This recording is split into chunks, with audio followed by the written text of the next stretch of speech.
Welcome to today's Explainer. We're diving into something really fascinating today. We're unpacking one of the most, honestly, the most consequential military frameworks in modern history. We're looking at exactly why NATO was created. It was originally a military alliance built to deter Soviet expansion. But here's the thing, it absolutely still shapes global security today. I am super excited to guide you through this, because to truly wrap our heads around today's geopolitical headlines, we literally have to understand the architecture of deterrence that was built decades ago. So this brings us to the fundamental question we're asking today. Think about it. How does an alliance engineered in the ashes of World War II, specifically designed for a Cold War that ended, over 30 years ago, how does it not only survive, but remain right at the very center of current global security? Well, to answer that, we need to trace how the strategy of deterrence itself has actually evolved. Okay, let's dive into this. We'll be taking a bit of a chronological journey today. 1. The origins of NATO. 2. The era of strategic parity. 3. Sharing the nuclear burden. 4. Soviet retreat and reform. And finally, 5. NATO's enduring global role. All right, part 1, the origins of NATO. So, stepping back into the early years of the Cold War, the aftermath of World War II basically left the Western world facing this massive new challenge, right? The spread of communism, propagated by the Soviet Union and its Eastern European satellites. President Eisenhower realized that to deter any further Soviet expansionism, the U.S. had to boldly, and I mean definitively, draw a geographical, hard line straight across Europe. The message had to be absolute. Essentially, any attempt to expand communist dominance beyond that line would be treated as an act of war against the United States. And you gotta understand, this wasn't just a threat of standard, conventional war. This early strategy relied on the threat of massive retaliation.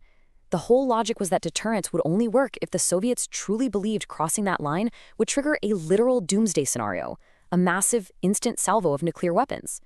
At this stage, just because of sheer military and nuclear asymmetry, the U.S. was the undisputed hegemon of the alliance. They were essentially guaranteeing the security of Western Europe by holding up the ultimate threat.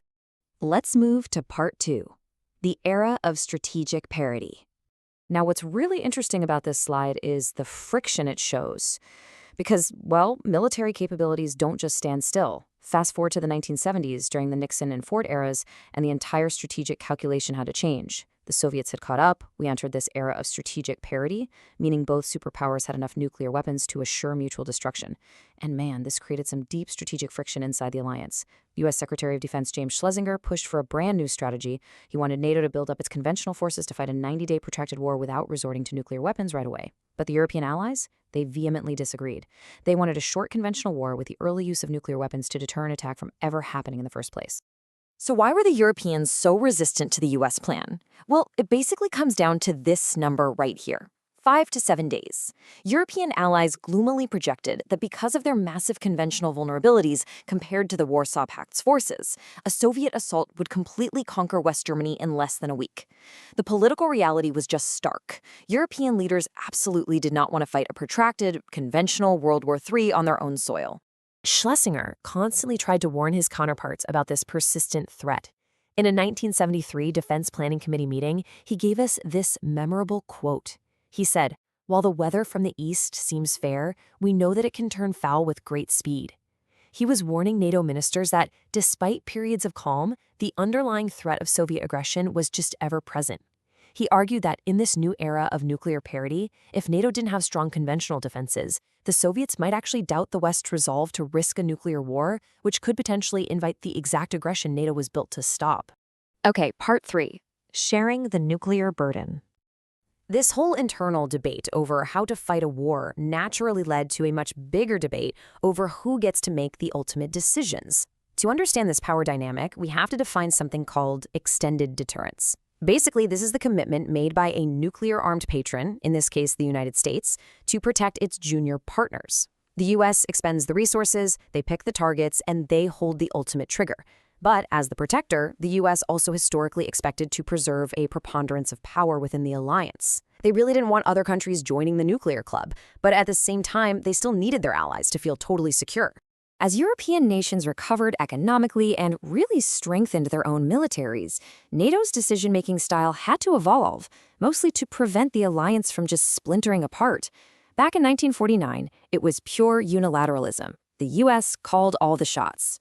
Then, by 1956, as West Germany joined and gained strength, we saw a shift toward bilateralism, with more information and training being shared. And then finally, in 1967, NATO adopted multilateralism by establishing the Nuclear Planning Group. This was a real game changer because it allowed junior partners an actual seat at the table to consult on nuclear policy, giving them a voice in their own survival without the U.S. actually having to give up ultimate control of the warheads. And this brilliantly illustrates the theory of capability concentration that's discussed in the source material. Essentially, as the junior allies gained capability and economic strength, the concentration of power just became a lot less top-heavy. To keep the alliance unified, the U.S. had to concede a significant share of decision-making power. It's this delicate balancing act, right? Keeping the hegemon as the first among equals while totally respecting the growing power of the partners. Moving on to Part 4, Soviet Retreat and Reform. Shifting our perspective to the other side of the Iron Curtain in the late 1980s and early 1990s, we have to ask, how did the Warsaw Pact actually respond to this unified, modernizing NATO? Well, a declassified CIA document reveals a major shift in Soviet thinking. For decades, Soviet planning was based on the belief that NATO's conventional capabilities were pretty weak. But by the late 80s, U.S. intelligence noted that the Soviets finally realized NATO's conventional forces had become substantially more difficult to defeat. Basically, NATO's modernization had completely changed the math for the Warsaw Pact. The sources identify a few really interconnected reasons why Soviet leader Mikhail Gorbachev was ultimately forced to pursue conventional arms control and scale back military deployments. First, just the sheer economic cost of maintaining a massive standing army was totally draining the Soviet civilian economy. Second, they felt this immense pressure to match NATO's high-tech modernization, which, honestly, they simply couldn't afford. And third, there was a major strategic shift toward political diplomacy and domestic reform, or what they called perestroika. The military burden had just become way too heavy to bear.